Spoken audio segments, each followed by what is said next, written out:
Assalamualaikum warahmatullahi wabarakatuh. Perkenalkan, nama saya Fiani Nurul. Saya dari Prodi Pendidikan Biologi. Saya dari semester 5. Di sini saya akan menjelaskan tentang genetika materi pembelahan pada sel.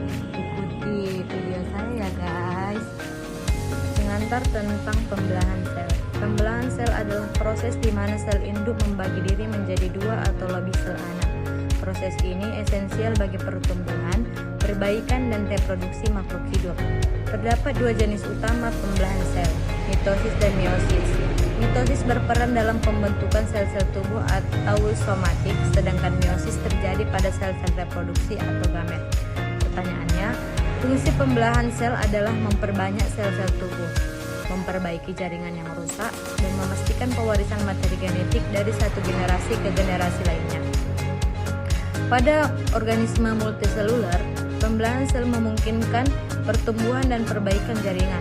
Sementara pada organisme uniseluler, pembelahan sel adalah metode reproduksi utama.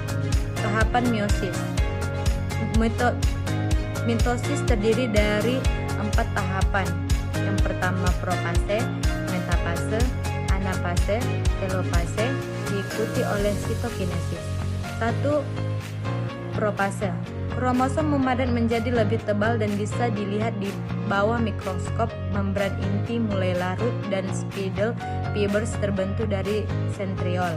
2. Metafase. Kromosom yang sudah memadat berbaris di tengah sel atau lempeng metafase dan spindle fibers menempel pada sentromer masing-masing kromosom. 3. Anafase. Kromatid saudara ditarik ke kutub yang berlawanan dari sel oleh spindle fibers sehingga setiap kutub menerima salinan kromosom yang identik. 4. Telofase.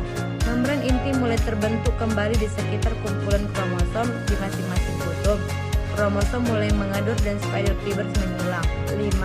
Sitokinesis. Sitoplasma sel membelah menghasilkan 2 sel anak dengan jumlah kromosom yang sama. Pertanyaannya, pada setiap tahap mitosis, DNA didistribusikan secara merata sehingga kedua sel anak yang terbentuk menerima salinan DNA yang identik dengan sel induk. Tahapan meiosis. Meiosis adalah proses pembelahan sel yang terdiri dalam 2 tahap, meiosis 1 dan meiosis 2, dan menghasilkan 4 sel anak yang berbeda secara genetik, masing-masing dengan setengah jumlah kromosom dari sel induk. Meiosis 1. Profase 1. Kromosom homolog berpasangan dan terjadi pertukaran segmen DNA atau crossing over meningkatkan variasi genetik. 2. Metafase 1. Kromosom homolog berbaris di tengah sel. Anafase 1. Membran kromosom homolog ditarik ke kutub yang berlawanan. Telofase 1. Membran inti terbentuk di sekitar kumpulan kromosom di setiap kutub. Meiosis 2 mirip dengan mitosis. Profase 2. Kromosom dalam metafase 2. Kromosom berbaris di tengah sel. Anafase 2. Kromatid saudara dipisahkan dan ditarik ke kutub yang berlawanan.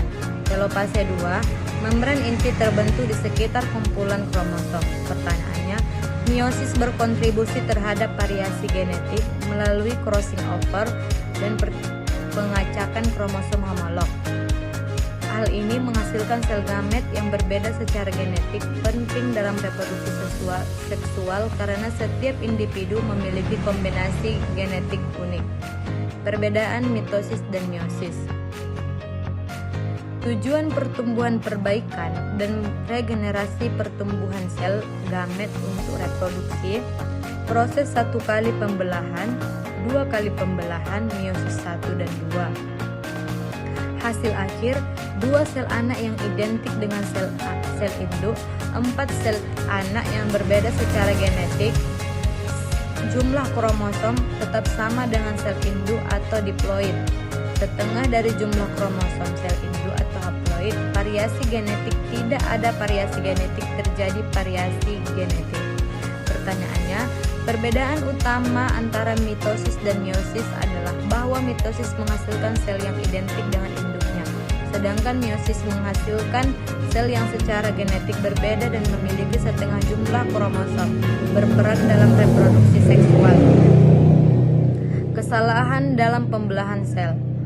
Jika terjadi kesalahan dalam pembelahan sel, seperti non-junction, kegagalan kromosom untuk berpisah dengan benar, dapat terjadi kelainan genetik seperti sindrom Down, trisomi 21, atau sindrom Turner, monosomi X. Non-junction biasanya terjadi selama meiosis dan dapat menghasilkan sel gamet dengan jumlah kromosom yang tidak normal. Pertanyaannya, kesalahan dalam pembelahan sel dapat menyebabkan jumlah kromosom yang tidak normal pada sel anak yang dapat memengaruhi perkembangan fisik dan mental individu. Misalnya trisomi dapat menyebabkan gangguan fisik dan kognitif yang signifikan seperti pada sindrom Down. Sampai sini yang dapat saya jelaskan. Bila ada kata-kata saya yang salah, saya mohon maaf.